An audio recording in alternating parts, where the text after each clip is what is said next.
friends, Nuni nag-kasi si nanay ng sakit hat. Kaya sa teacher nanay yun.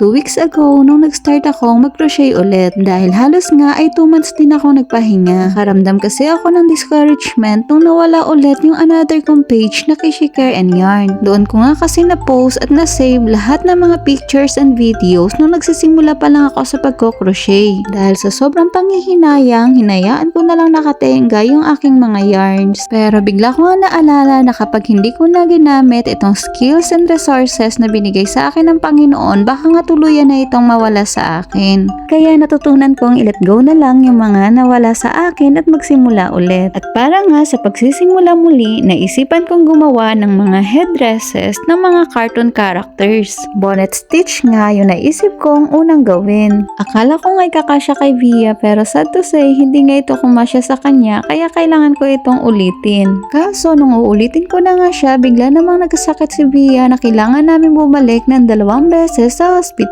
Tuluyan ko na ngayang hindi nagawa dahil nga kinailangan naming umuwi ng Manila. Nag 1 week vacation at dumalo na rin sa graduation ng aking asawa. Pagbalik na lang nga namin ulit dito sa Benguet bago ko siya naatupag ulit. Dahil nga maliit yung una kong nagawa kaya tinanggal ko muna ito para nga masimulan ulit. Pero for this time, bakit hat na lang nga yung naisip kong gawin instead bonnet? Ang dami ko talagang try and error kapag sumusubok ako ng bagong project. Ang goal ko nga dito ay matapos agad yung bucket hat habang tulog na si Via. Mabuti na lang talaga na masarap ang tulog ni Via kaya natapos ko rin agad yung hat sa loob ng 2 oras. Another day na nga ito mga friends. Dahil meron nga akong toddler, hindi ako makapag full time sa pagko-crochet. Kaya the other day ko na lang nga nagawa yung tainga, ilong at mata ni Stitch. Sa point na to natapos at nakabit ko na yung tainga kaya mata at ilong na lang. Another day ulit, finally natapos ko na. At syempre si Via na rin ang aking model. Sakto nga't maglalakad kami papunta sa aming Bible study kaya naisip ko nga na dito na lang sa daan ko siya ipo-photoshoot. Dahil nga naglalakad lang kami, marami kaming pahinga. At sa aming mga pahinga, ito ang aking mga nakuhang larawan kay Via.